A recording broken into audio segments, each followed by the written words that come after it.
시간 같이 보도록 하겠습니다. 오늘은 드디어 우리 두 번째 블레싱 강해 설교 시리즈 첫 번째 시간 전복적 복음을 경험하라 라는 제목으로 말씀을 전할 텐데요. 성경 본문은 요한복음 1장 1절에서 5절 그리고 9절에서 14절까지 두 마디 구절입니다. 여러분들이 갖고 있는 우리 책자를 보셔도 되고 성경을 펴셔도 됩니다. 같이 한번 읽겠습니다. 한 목소리로. 말씀 앞에도 있네요. 같이 읽겠습니다. 시작. 태초에 계시니라.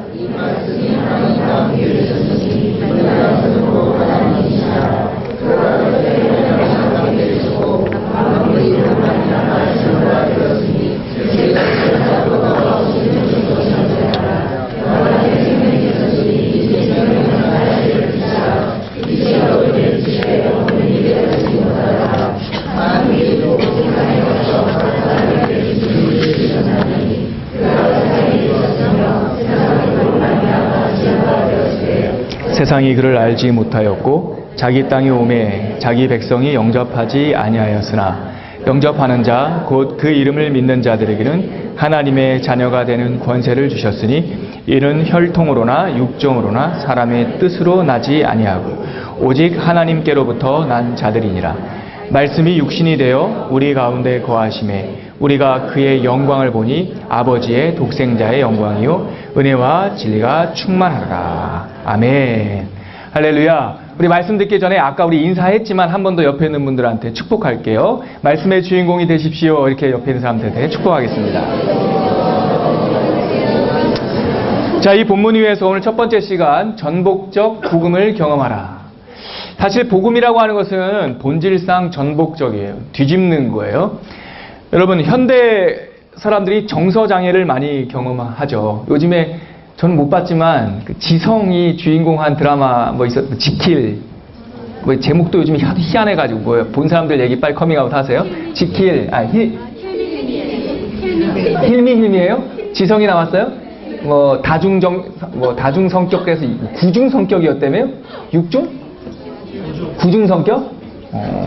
그 드라마 보는 거 죄 짓는 거 아니니까 제가 아무래도 이거 한번 보니까 그 뉴스 기사로 찾아봤는데 하여튼 9개인가 6개인가 성격을 가진 하여튼 그런 주인공이었다고 해요. 여러분, 요즘에 그런 사람들이 꽤 많이 있거든요. 정서장애를 느끼는 사람들 가운데 이 정체성 장애를 많이 느끼는 그걸 호소하는 사람들이 많아요. 특히 우리나라처럼 이 상담이나 정신과 가는 거를 터부시하는 사람들, 이런 문화 속에서 이 상담소를 잘 안 가니까 노병진 목사 정신병원 다녀왔대 이러면은 증상과 결과와 상관없이 이상하게 볼 거 아니에요. 안 그래요? 여러분 정기검진 받아요? 병원에 가서? 생애 전환 정기검진 받아요? 받죠? 갔다 올 수 있거든. 갔다 왔는데 건강했어. 아유 좋네. 이렇게 되는데 희한하게 정신병원은 갔다 왔다면 이상한 것 같아요. 그래서 자꾸 묻어두는데 현대사회에 이렇게 정체성 장애를 호소하는 사람들이 사실 너무나 많아요. 이런 정서장애의 원인 중에 대표적인 게요. 사실 해리 현상이라는 겁니다. 해리. 여기에 이름이 해리인 자매도 있죠. 그 여이가 아니라 아이예요. 그 해리라는 게 한자어인데 해석할 때 해자예요. 그러니까 해체되는 거죠. 해리 현상이라고 하는 것은 하나로 이렇게 뭉쳐있던 게 어떤 자극이나 충격에 의해서 이렇게 분리되는 것을 해리 현상이라고 그래요. 과학에도 이 단어를 쓰죠. 어떤 원자가 있었는데 어떤 전자자극 이런 걸 통해 가지고 막 중성자와 막 이런 것들이 분리되는 것을 해리 현상이라고 해요. 정신적인 해리 현상은 정체성이 분리되는 거예요. 자기가 누구인지를 잘 몰라요. 자기가 성정체성 장애는 우리가 석천이 형께서 기여한 그거 아닙니까? 자기가 남자인데 남자가 아니고 여자라고 생각을 하는 거죠. 또 역할장애도 있고요.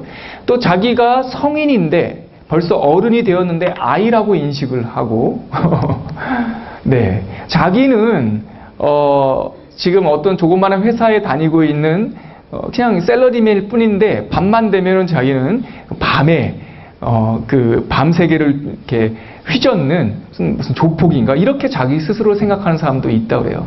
얼마 전에 우리가 충격에 빠뜨렸던 거기 어디예요? 제주도 무슨 검사장이 이상한 짓 했잖아요. 우리 상식적으로는 이해할 수 없죠. 그 사람은 밝은 대낮에 정말 멋진 검사장처럼 떵떵거리면서 아주 리더십을 발휘했을 거예요. 근데 해만 떨어지면은 이 성적인 큰 해체, 해리 현상이 일어나가지고 길 가는 여인들 뒤로 가서 무슨 나쁜 범죄를 한 게 아니라 자기 혼자 나쁜 이상한 짓을 하는, 하여튼 제정신이 아닌 현상들이 너무 많죠. 현대 아주 고질적인 위협 요소입니다. 근데 저는 이러한 증상들을 보면서 현대인들만 이러한 정체성의 어려움을 호소하느냐, 저는 어쩌면 그리스도인들에게도 이러한 해리 현상, 해리성 정신장애들이 나타나지 않나라는 생각을 하게 돼요. 그리스도인인데 그리스도인이 도대체 누군지를 몰라. 교회는 모태신앙이야. 어렸을 때부터 교회를 다녀. 근데 내가 그 사람한테 당신이 그리스도인입니까? 하면 맞대. 교회 다니는 사람이라고 동일하게 생각해요. 여러분, 교회 다니는 사람은요, 그리스도인도 있지만은 밥 배달하시는 분도 계세요. 주일날 열심히 교회 출석하시죠. 근데 차라리 밥을 배달하기 위해서 열심히 교회에 출석하시는 그분은요, 해리성 장애가 없어요. 자기가 뭘 하러 오는 사람인지 정확하게 아니까. 그런데 교회는 열심히 다니는데 자기 입으로 자기 스스로를 그리스도인이라고 고백을 하는데 자기가 누군지를 잘 몰라. 목사님은 앞에서 이렇게 목사 신학교를 졸업해서 목사 안수를 받고 앞에서 교회 부서를 인도를 하는데, 여러분 이러면 심각한 거 아니겠어요? 목사가 뭐를 하는 사람인지를 몰라. 목사는 족구를 잘해야 돼. 뭐 이렇게 하는 교회도 있어요. 물론 족구 잘하면 좋지만 목사는 더 중요한 게 있죠. 그리스도인 여러분들은 어떻습니까? 내가 어떠한 사람, 그리스도인이라는 게 도대체 어떠한 존재인지를 정확하게 알고 계십니까? 세상의 모든 일은요, 사실 눈뜸에서 시작을 해요. 눈을 영안이 열리는 거예요. 근데 눈을 떴다라고 하는 거는 다른 말로 하면 지금 제가 지금까지 설명드린 자신이 누구인지를 깨닫는 사람이 눈을 뜬 사람이에요. 영안이 열려야 비로소 시작해요. 눈을 떠야 갈 거 아니에요. 방향이 알아야 우리는 떠날 거 아니에요. 무작정 떠나고 난 다음에 정착할 곳을 정하는 사람들을 방랑자, 방황하는 사람이라고 그래요. 인생은 방황하면서 살 수 없어요. 영안이 정확하게 열리고 우리가 어디를 가야 되는 것까지 정확하게 알아야 되는 거예요. 그런데 영으로 보는 이 영안이 열린다라고 하는 것은 이 육신의 눈으로 보는 것과 비슷하지만 또 다른 것도 있어요. 영안이 열리는 것은 교회를 다닌 연수가 몇 년인지, 또 학위가 있는지, 또한 돈이 많은지 부자인지 가난한지를 가지고 영안이 열리는 것과 상관이 전혀 없어요. 영안이 열리는 것은 하나님께서 우리한테 역사하시는 어떠한, 오늘 지금 그 얘기를 하려 했는데, 어떠한 충격적인 만남이 이루어질 때 우리의 눈이 벌쩍 떠지는 거죠. 영안이 열릴 때 비로소 우리는 내가 누군지를 깨닫게 돼요. 정말 그래요. 이럴 때, 이 타이밍에 옛날 이동원 목사님은 꼭 이렇게 말을 했죠. 옆에 있는 분들과 이렇게 한번 얘기해 볼까요? 당신은 영안이 열렸습니까? 저는 그런 얘기 들을 때 너무나 막 힘들었어요. 나 자신도 지금 묵상하기가 힘든데 막 옆에 있는 사람까지 물어보려니까. 여러분 스스로 한번 물어봐요. 나는 과연 영안이 열린 사람인가? 나는 교회 열심히 다니는데 과연 그리스도인이 누구인지를 아는 사람인가? 사실 그 요한복음을 기록한 목적이 바로 이거예요. 요한복음은 예수님이 승천하시고 약 70년, 약 65년이 지난 다음에 기록된 성경이에요.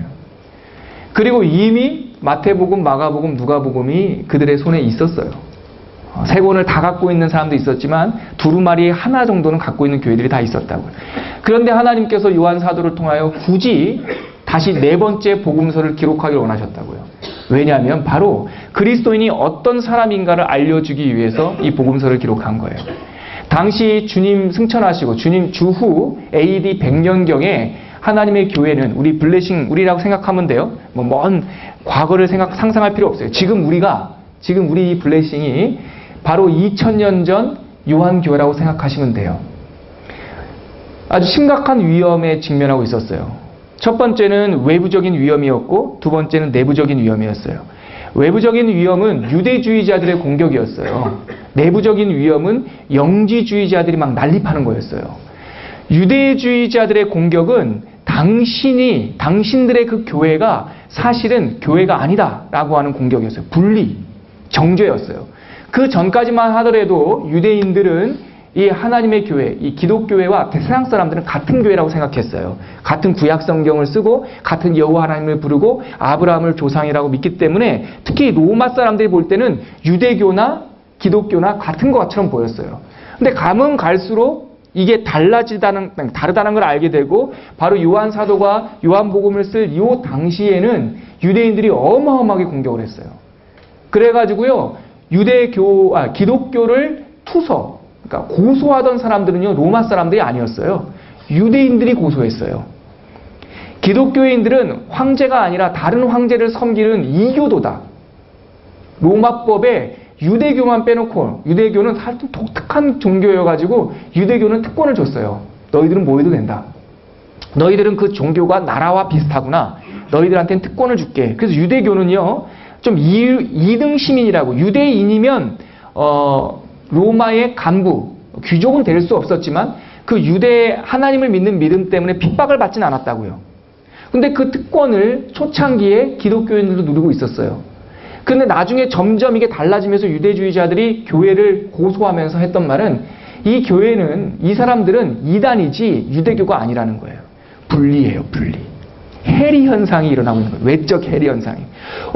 우리 조상은 아브라함인데 예수 그리스도는 바로 그 여호와 하나님의 아들인데 이렇게 일치되어 있던 교회가 자꾸 외적인 공격으로 흔들리기 시작한 거예요. 두 번째 공격은, 위험은 내적인 위험이었어요. 바로 영지주의자들이죠. 바로 이 교회 안에, 우리가 비유를 하자면 이 블레싱 안에 영지주의자들 같은 사람들이 등장을 한 거예요. 뭐냐면 자기가 꿈을 꿨다는 거야. 하나님의 직통계시를 받았다는 거야. 그리고 목사고 마을장고 뭐고 아무것도 없어. 그래서 이 사람들은요, 산으로 자꾸 들어가재. 그런 거 아니라는 거야. 근데 그런 사람들은요, 이런 영지주의자 이단은요, 2000년 예수님 시대서부터 지금까지 계속 있어요. 요즘 세상을 시끄럽게 하는 신천지 있죠? 그 뿌리를 쫙 보면요, 영지주의자적 이단들이에요. 자기네들은 이 세상은 더러운 거라는 거예요. 영지주의자들은 이분법주의자거든요. 세상은 나가서 일하는 건 아무것도 아니라는 거예요. 무조건 교회 와가지고 기도만 열심히 하면 되고 또 저 세상을 위해서만 가야 되고 그 시한부 종말론자들의 그 믿음의 뿌리도 영지주의적 기질들이 있어요. 막 분리해내고 정죄해내고 교회의 질서를 흐트러 보려고 하는 거죠. 다 같이 이러한 두 가지 유대주의적 도전과 내부적 영지주의자들의 난립을 통해 가지고 교회의 정체성이 막 흔들리고 있었어요. 바로 이때 하나님께서 요한 사도를 세워서 이 요한복음을 기록하면서 바로 예수님을 믿는 그리스도인이 어떤 사람이냐라는 것을 정확하게 보여주는 것이 바로 요한복음이에요. 요한복음은요, 이야기들로 되어 있지만 우리가 읽었던 요한복음 1장 1절에서 14절까지는요, 시예요, 시. 서시예요. 네. 앞에 이 당시 2000년 전에 문학적 이 글쓰기 방법 중에 하나가 너무 종이도 귀하고 글 쓰는 것도 쉽지 않기 때문에 짧은 종이의 무게와 금의 무게가 무게로 달아서는 거의 등가였거든요. 그러니까 이렇게 막 주저리 많이 쓰는 소설책들은 거의 없었고 아주 임팩트 있게 집중해서 썼다고요. 그러면서 항상 시처럼, 서사시처럼 많은 내용을 함축된 글로 글을 많이 썼었어요. 근데 요한복음은 처음부터 끝까지 시는 아니고 이 요한복음 1장만 시 형태를 갖고 있어요. 특별히 1장 1절에서 14절까지는 로고스 찬미송이라고 거의 초대교회 사람들, 이 에베소, 이 터키 지역에 있던 사람들은 이 구절을 거의 외울 정도로 거의 노래, 찬송가 가사처럼 불렸던 내용이에요. 그렇기 때문에 많은 내용들이 집중되어 있어요. 그리고 이 서시, 우리가 방금 읽었던 이 성경의 특징은, 여러분, 서시의 특징은 앞으로 쭉 일어날 일들을 종합적으로 보여주는, 뭐라고 해야 되나요? 예고편과 같아요. 예고편.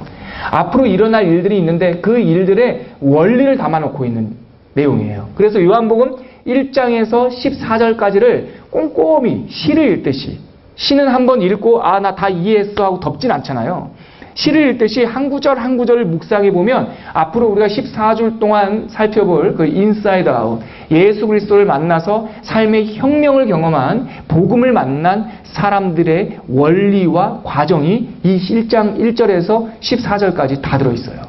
첫 번째 한번 구절을 보시죠. 그 구절이 뭐냐면 태초에 말씀이 있었다라고 하는 구절이에요. 이게 너무나 중요해요, 여러분들. 성경책 있는 분들은 거기다 밑줄을 한번 쳐주셔도 너무 좋아요. 처음에 그 말씀이 있었다. 여러분, 정서적으로 분열되고 자기가 누구인지 모르는 사람은요, 자기 자신을 먼저 찾으려고 하면 방황하게 돼요. 자신이 누군지 모르는데 자기만, 다시 말해서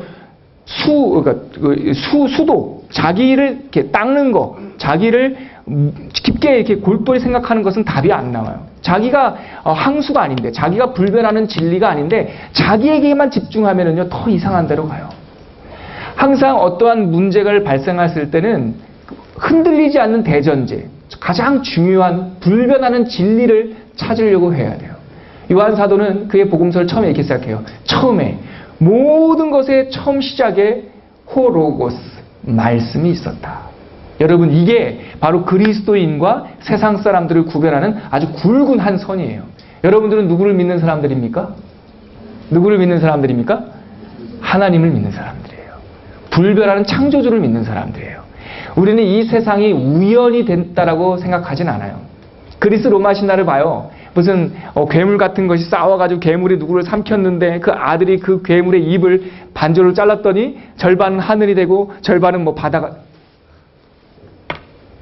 진화론은 초등학교 때, 중학교 때 배웠던 내용들 봐요. 우리는 결국은 그러한 세상의 과학, 그걸 과학이라고 하지, 그것도 신념일 뿐인데, 진화론을 찾고 찾아서 들어가면 결국은 우리는 요만한 무슨 박테리아, 단백질 덩어리, 우연히 친 번개, 우연히 그 번개가 그 단백질이 분화하고 유기체로 바뀌었고, 우연히 그것이 단세포 생물이 되었고, 다 그런 거 아니겠어요? 그러니까 세상에, 여러분 잘 생각해 보세요. 세상의 과학이나 세상의 종교는요, 가운데 토막맞는 얘기예요. 여러분, 진화론은요, 우습게 볼 게 아니죠. 그거 한번 착 읽어보세요. 얼마나 멋지게 착착착 맞아 들어가는지 모르겠어요. 우리가 배웠던 아주 단순한 거, 어류에서 양서류, 양서류에서 포유류, 막 이렇게 바뀌는 걸 보면은요, 비슷비슷하게 너무 그럴싸하게 맞아 들어가지 않아요? 이단들도 그래요. 여러분, 다른 이단들 가볼 필요는 없어요. 한번 내가 얘기를 해드리면, 신천지 짝맞춤 해가지고 말씀 막 고리 맞추는 거 보세요. 그럴싸해요. 그럴싸해요. 예. 그런데 어디서 문제가 딱 발생하는 줄 알아요? 묻고 태초를 한번 가보라고요. 그 시작을 가보라고요. 시작이 없어요. 시작에 하나님이 안 계세요. 시작에 선한 의지, 불변하는 진리가 없고 그 시작에 대해서는 아무도 얘기할 수 없어요. 그런데 요한복음은 이렇게 시작해요. 바로 그 모든 시작에 누가 있었다? 말씀이 있었다. 그 말씀이 곧 하나님이다. 이 말씀은 하나님과 함께 있었고 이 말씀 때문에 모든 것이 만들어졌다. 이것이 바로 요한복음의 선언이고 하나님의 진리의 선언인 거예요. 여러분들은 누구에 의해서 창조되었습니까? 하나님, 예수 그리스도, 그 삼위일체 하나님의 그 뜻, 이 로고스, 말씀, 선한 작정에 의해서 탄생된 사람들이에요. 세상에 던져진 사람들이 아니라는 사실을 굳게 믿으셔야 됩니다. 두 번째, 근데 이 말씀은 그냥 우리들 아주 괴팍한 창조주가 아니라는 거예요. 그냥 우리들한테 한번 만들어 볼까? 하고 우리를 대충 보리뭉댕이 이렇게 하듯이 매주 빚듯이 던진 게 아니라는 거예요. 요한 사도는 뭐라고 말하냐면 이 말씀 안에 생명이 있었다라고 말해요. 예. 그러므로 생명을 모르는 사람, 갈 길을 잃어버린 사람은 누구를 만나야 됩니까? 이 말씀을 만나야 되는 거예요. 그런데 이 생명이 고작 하나에 작동하는 기름 한 5만 원치 넣어주는 그냥 찔끔찔끔 이렇게 주는 것이 아니라 풍성하게 넘치는 생명이었다라고 요한 사도는 말하고 싶어 하는 거예요. 요한 사도는 다른 여타 성경과 달리 바로 이 복음서 요한복음을 기록한 목적을 분명하게 밝히고 있어요. 바로 요한복음 20장 31절이에요. 요한복음 20장 31절에는 이렇게 되어 있어요. 제가 한번 읽어드릴 테니까 들어보세요. 사도 요한이 이 성경을 기록한 목적을 이렇게 얘기해요. 오직 이것을 기록하는 이유는 바로 너희들, 블레싱, 자기 이름을 대세요. 바로 너희들로 예수께서 하나님의 아들 그리스도이심을 믿게 하려 함이요, 또 너희로 믿어 그 이름을 힘입어 생명을 얻게 하려 함이다. 이것이 바로 요한복음의 기록 목적이에요. 그러므로 우리가 이 요한복음을 통해서 하나님의 호로고스, 그 하나님의 말씀을 만나고 그 말씀에 있는 생명수가 우리 안에 흘러 들어오면 저는 이렇게 믿어요. 여러분들 한 사람도 예외 없이 그 예수 그리스도의 이름을 힘입어 생명을 얻게 될 줄 믿어요. 이것이 바로 요한복음의 축복인 것이죠. 이것은 예수 그리스도의 약속이세요. 주님은 이렇게 말씀하셨어요. 내가 온 것은, 이거 예수님의 음성입니다. 내가 온 것은, 다시 한번 생각해봐요. 여러분, 지금 꽂아놓고 책상, 책꽂이에 꽂아놓은 그 계획서 빨리 꺼내요. 성경 꺼내자고요. 다시 한번 이 말씀을 꺼내세요. 꺼내세요. 주님이 이렇게 말씀하셨어요. 내가 온 것은 양으로, 블레싱 너희들로 하여금 생명을 얻게 하고, 아멘? 네. 내가 온 것은 너희들로 생명을 얻게 하고, 그냥 얻는 정도가 아니라 더 풍성히 얻게 하려 합니다. 아멘. 예수님이 오신 것은 우리한테 생명을 주시려고 했다라는 약속이 분명히 되어 있어요. 보통 찔끔이 아니라 정말 풍성히 얻게 하시겠다고 약속되어 있어요. 그러므로 저는 여러분들의 인생을 요즘에 신방을 하고 있지만 여러분들이 어떠한 인생을 살았는지, 여러분들이 사마리아 여인처럼 그런 구구절절한 인생을 살았는지, 아니면 이제 요한복음에서 만난 베데스다 연못에서 38년 동안 환자로 거짓된 신화, 저기 선착순으로 제일 먼저 가면은 행복이 있을 거야 라고 했던 그 거짓된 신화에 묶여 살았는지, 아니면 날 때부터 소경된 사람처럼 앞이 못 보이는 인생을 살았던지, 여러분들의 인생에 무슨 일이 있었는지 나는 모르겠지만 성경은 그런 조건을 얘기하기 전에 여러분들이 돈이 있냐 없냐, 많이 배웠냐, 결혼했냐 못했냐, 이혼했냐, 가정의 형편은 어떠냐, 이런 거 상관없이 예수님 믿으면, 조건문이 아니에요, 예수님만 믿으면 생명을 얻고 풍성히 얻게 된다라고 선언하고 있는 것이죠. 이 말씀이 우리의 희망입니다. 이 말씀을 위해서 예수께서 오신 것이죠. 이것이 바로 예수의 사명이었고 구원 사역의 본질이에요. 예수님께서 우리에게 오셔서 주신 것은 곧 바로 생명이에요. 여기서 말하는 생명은 그냥 생명이 아니라 단순히 살아있음, 그냥 존재함, 나 여기에 그냥 버티는 거, 우리에게 주시는 하나님의 생명은 그냥 버티면서 살아가는 게 아니에요. 40년 버텨왔으니까 앞으로 40년만 더 버티면 죽는 거, 그거 아니라고요. 하나님께서 우리에게 주시고자 하시는 그 생명은 풍성한 생명, 언 땅을 녹이고 뒤집어 엎고 일어난 생명. 노병긴 목사에게 사명을 주시고 생명 주신 것은, 우리 김인섭 전도사님에게 사명 주시고 생명 주신 것은 단순히 그저 그러한 버티는, 살아있는, 그냥 존재하는 그저 그러한 목사 한 명을 주기 위해서, 또 만들기 위해서 한 것이 아니라 바로 이 세상을, 나에게 사명으로 주신 그 땅을 뒤집어 엎는 복음의 능력의 사도로 우리를 세우신 것이죠. 바로 이 정체성을 분명히 해야 돼요. 이 정체성이 분명하지 않기 때문에 목사가 되고 그리스도인이 되었는데 그냥 인생을 버티기처럼 살아가는 사람들이 얼마나 많은지 몰라요. 과거 탓만 해요. 과거 탓만 해요. 만나보면 힘들대요. 왜? 앞으로 살아갈 일이 힘들다라고 고백하는 사람은 없어요. 다 과거 때문에 힘들대요. 주님도 기억하지 않는 과거 때문에 지금도 힘들어해요. 지금 나이가 40이 넘었는데 벌써 20년 전에 전문대 졸업한 것 때문에 지금 힘들어해요. 우스워 보여요? 사실이에요. 지금 벌써 40이 넘고 성인이 된 지 벌써 성인이 되었는데 어렸을 때 상처받은 첫사랑의 남자와 나를 배신했던 이웃집 집사님과 이런 것 때문에 상처받아요. 자기의 옛날 습관 때문에 더 이상 앞으로 나가질 못해요. 바로 생명이 없어요. 예수를 믿는다고 하는데 내 안에 들어온 그 예수의 생명이 무엇인지 몰라요. 이 생명은 하나님 안에 있는 생명이에요. 땅의 어떤 것도, 어떤 어두움도 이기지 못하는 바로 부활의 생명이에요. 이 생명 위에서 사명도 나오고, 이 생명 위에서 능력도 나오고, 이 생명 위에서 열매도 나오는 거예요. 여러분, 열매 맺는 삶을 살고 싶지요? 생명을 붙잡으세요. 여러분, 능력 있는 목사 되고 싶니? 노병균 목사? 누가 이렇게 물으면 아멘 할 거예요. 너 능력 있는 목사 되기를 하나님도 원하신다. 그렇다면 어떻게 해야 되는 줄 아니? 예수 그리스도의 복음의 생명을 붙잡아라는 거예요. 십자가의 부활의 생명을 붙잡으라는 거예요. 바로 이 말씀 위에서 모든 열매와 능력과 사명이 나오는 거예요. 사랑하는 블레싱 성도 여러분, 여러분들 사명이 있어요? 인생을 살아가는 목적이 있어요?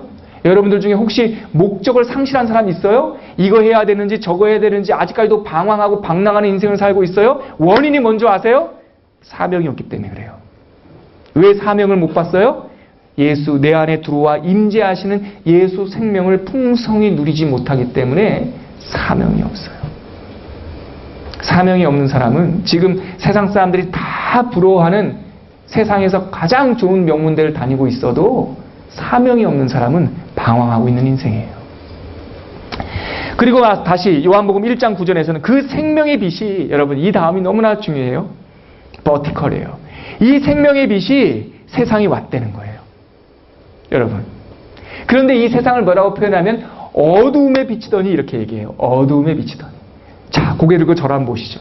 여러분, 하나님께서 버러지 같은 육신, 인간이 되어서 이 땅에 내려왔다라고 하는 이 사실도 놀라운 건데, 하나님이 되신, 하나님이 작정하신 인간이 되심에 대해서는 너무 열심히 공부할 필요가 없어요.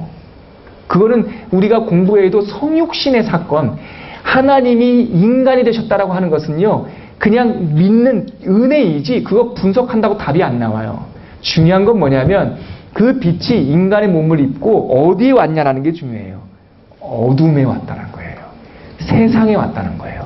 그러면 여기서 하나 정답이 나오죠. 빛이 오시기 전에 우리는 뭐예요? 다시 한번요. 빛이 오시기 전에 우리는 뭐예요? 이거를 빨리 인정해야 돼요. 이게 아까 처음에 얘기했던, 아까 말했던 정체성 혼란은 유대주의자들의 외적 도전이라고 한다면, 너 돈 있어야 살아, 너 명문대 나와야 살아, 적어도 4년제는 나와야 인간 구실해. 이게 바로 예전에 아까 제가 말씀드렸던 비유로 보자면 유대주의적 외적 도전이에요.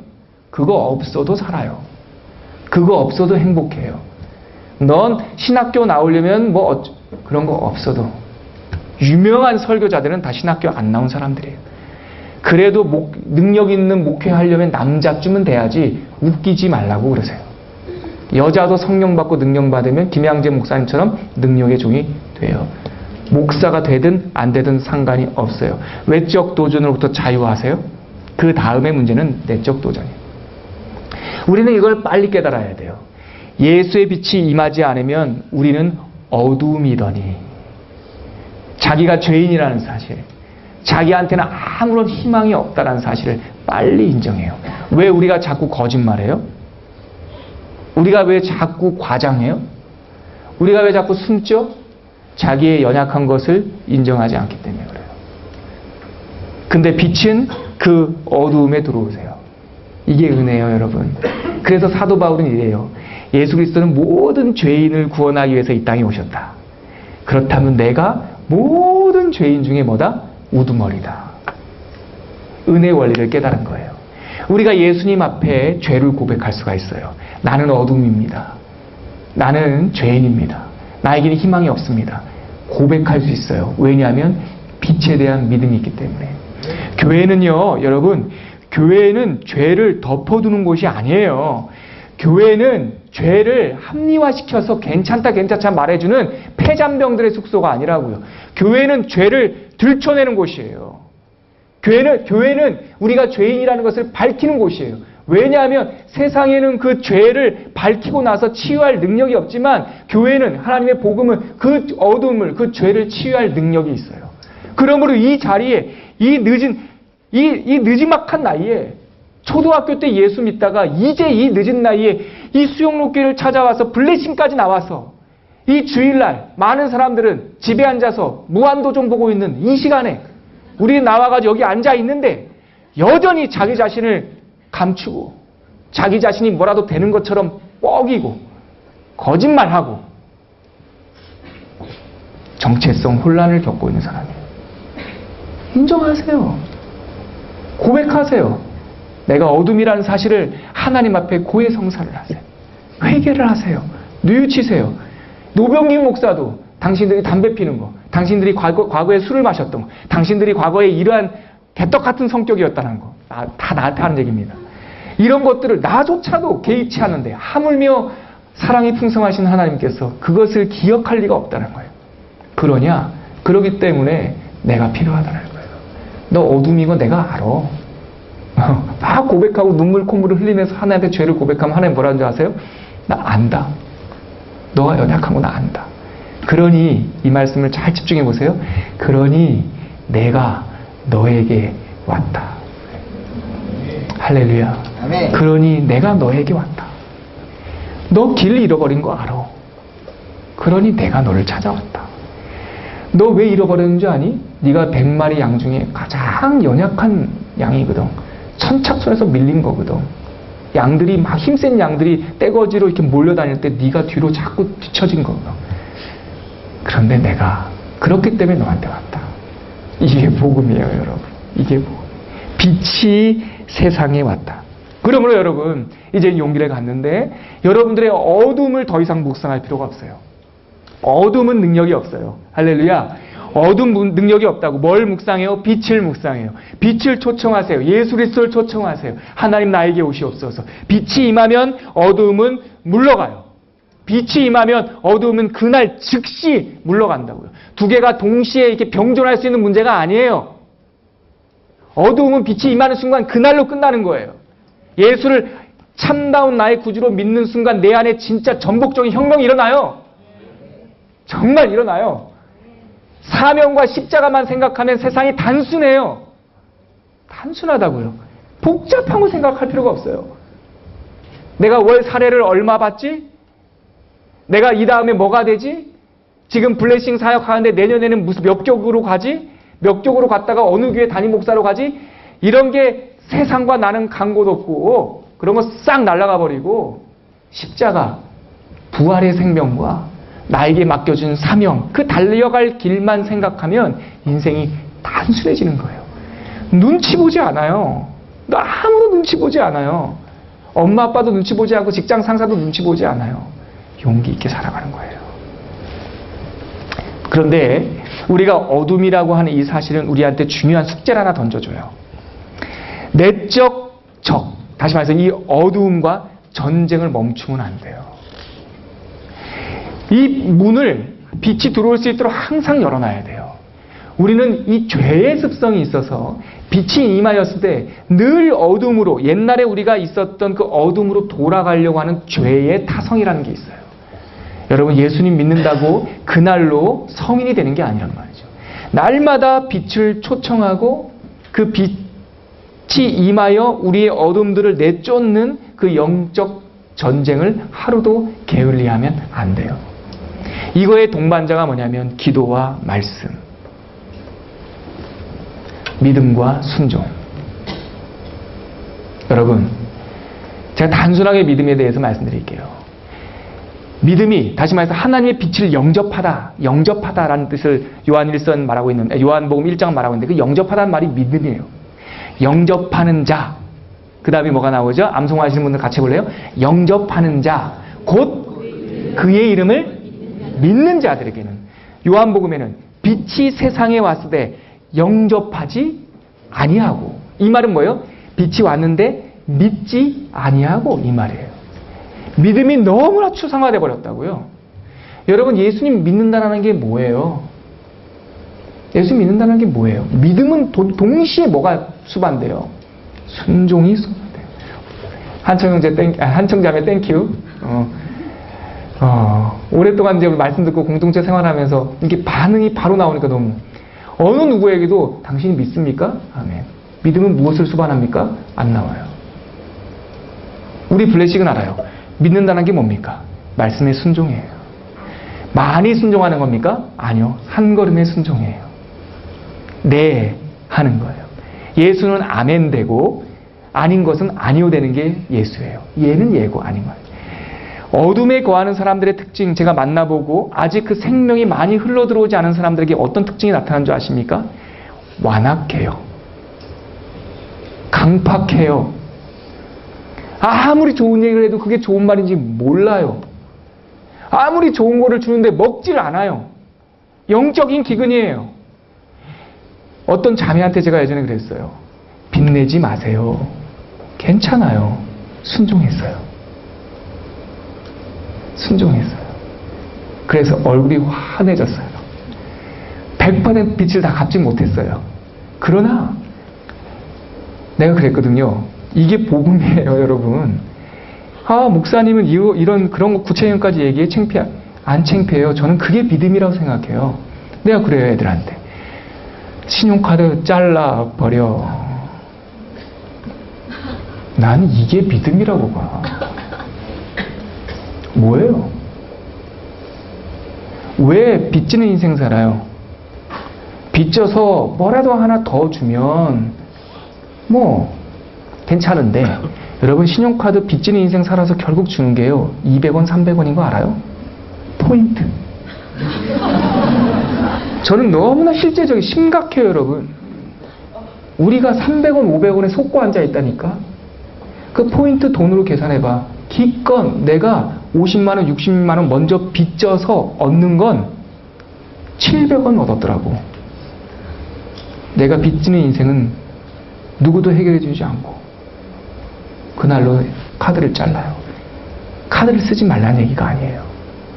선순환으로 바꾸라고요. 돈이 있는 상태에서 쓰라고요. 빚내서 쓰지 말라고요. 돈을 쓰고 그 다음날 월급이 입금이 됐는데 바로 4월 10일 날 돈이 다 나가버려. 그런 인생 살면 안 돼. 내가 그 자매한테 권면했어요. 빚 갚어. 카드 잘러. 노력하고 있어요. 근데 얼굴에 빛이 나요. 환해져요. 도대체 무엇이 여러분들을 그렇게 눌러놨어요? 세상의 풍조가. 믿음이 들어오면 바로 그렇게 구체적인 것까지 하나씩 생각하게 돼요.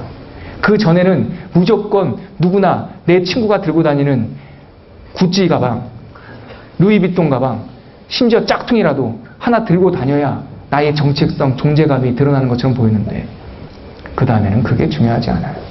이쁜 가방 들고 다니세요, 자매니 여러분.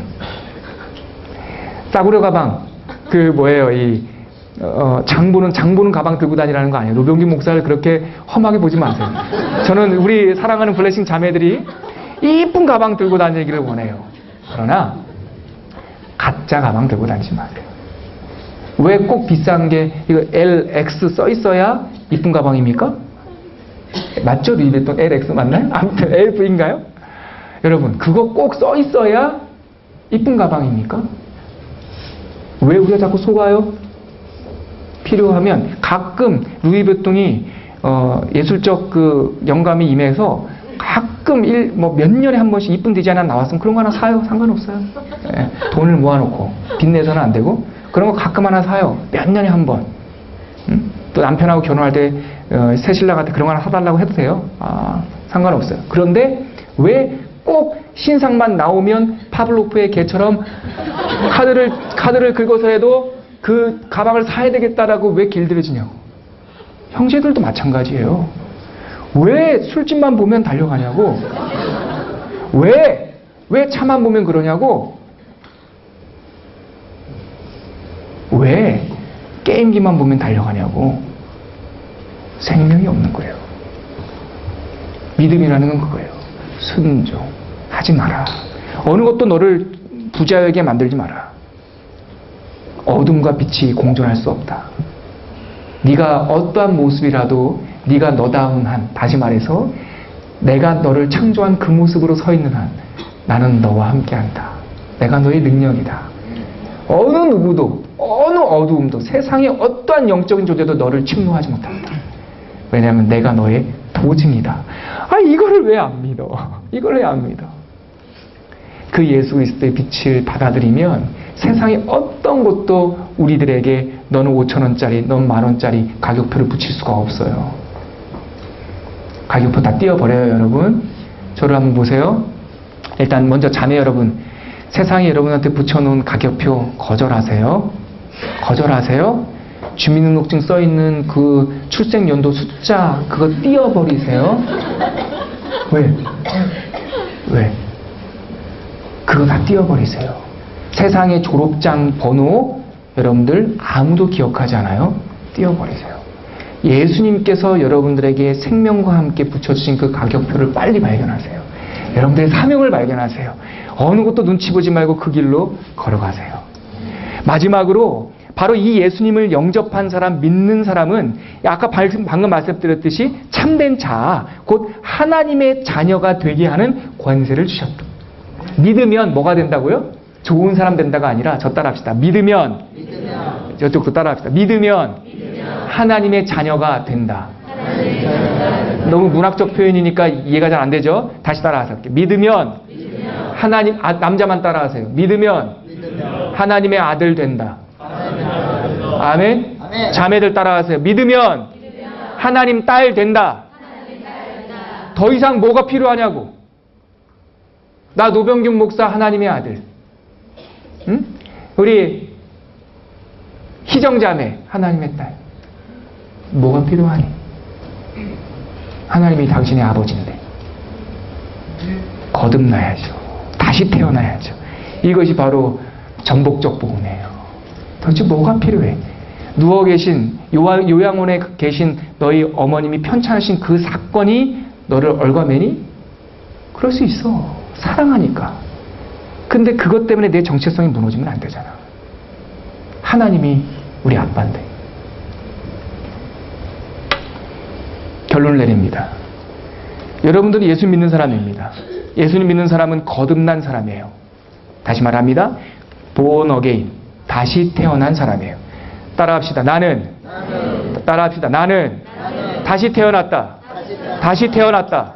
옛사람은 없다. 너무 중요한 거예요. 이게 사실이에요, 여러분. 믿으세요. 이게 바로 사실이에요.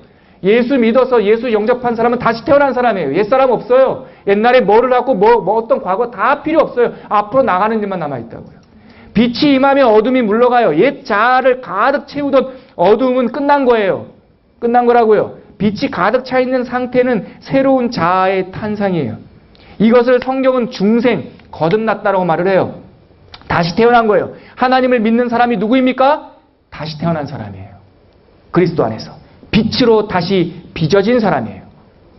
옛 자아가 죽어야 돼요. 다시 태어난다라고 하는 것은 십자가에 내 몸을 못 박았다는 거예요. 옛 자아를 죽여버리는 거예요. 옛날의 습관을 죽여버리는 거예요. 옛날의 방법이, 옛날에 죄가 자꾸 올라오면 십자가 앞으로 바로 갖고 나와요. 하나님 해버려요. 그리고 기도하세요. 붙잡으세요.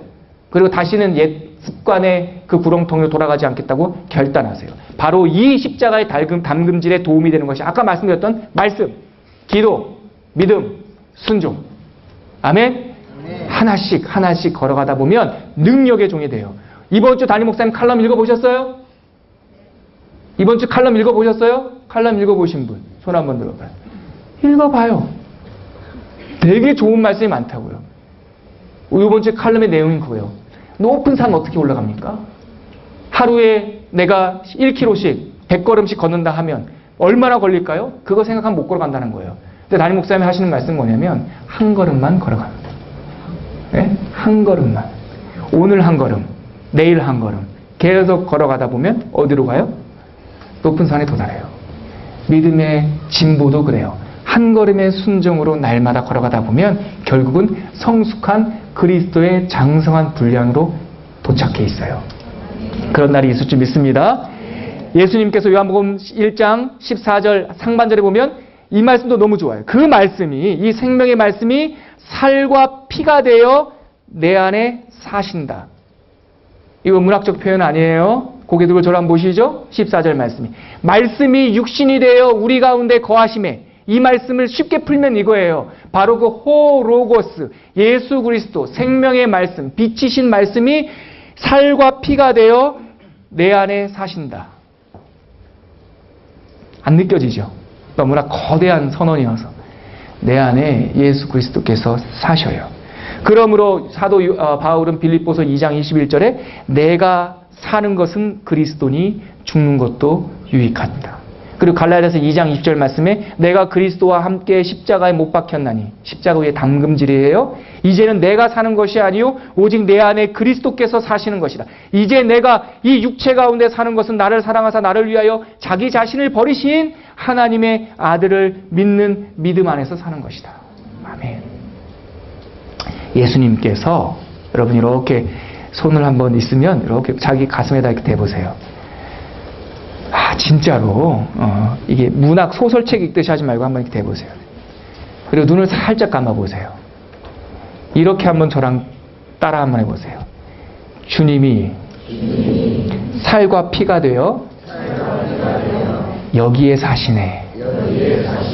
가슴에 딱 가슴을 이렇게 촉감을 느끼면서 주님이 살과 피가 되어 여기에 사시네. 따라해보세요. 주님이 살과 피가 되어 여기에 사시네. 아멘. 눈을 뜨고 절 보시죠. 다시 한 번 말씀드리는데 그게 사실이에요. 예수님 믿는 여러분들, 주님이 살과 피가 되어 여기에 사셔요. 여러분들 안에는 생명이 심겨진 사람이에요. 그 모습 이상해도 아직까지 옛 모습이 많이 남아있어도 심겨진 사람이에요. 중요한 건 이거예요. 예수 그리스도의 날, 우리가 한 걸음 한 걸음 말씀과 기도와 믿음과 순종으로 나가다 보면 중생이 심겨지는 순간에 갑자기 폭발하는 게 아니라 이 원리를 잘 기억하세요. 베드로도 3년 걸렸고요. 예수님과 3년을 동행한 사람도 3년이라는 시간이 걸렸다고요. 심겨진 거는 믿어야 돼요. 아멘이에요. 아멘이시죠? 한 걸음 한 걸음 말씀과 기도와 믿음과 순종으로 나아가다 보면 in his time, 그의 때에, 그의 날에 예수 그리스도의 봄날의 햇볕이 비추는 어느 날이 저와 여러분의 인생에 반드시 찾아오는데 바로 이 안에 심겨진 그 생명의 씨앗이 언 땅을 뒤집어 엎고 뿌리를 내리고 생명의 줄기를 쭉 뽑는 날이 찾아온다고요. 반드시 찾아온다고요. 그것이 바로 생명의 힘이고 전복적 복음이에요. 어느 날 노병긴 목사한테는 그게 10년이 걸렸고 여러분들한테는 어느 정도의 시간이 걸릴지 모르겠지만 이 생명의 씨앗 예수 그리스도의 능력이 나의 옛 자아를 막 찢어버리면서 나오는 날이 있다고요.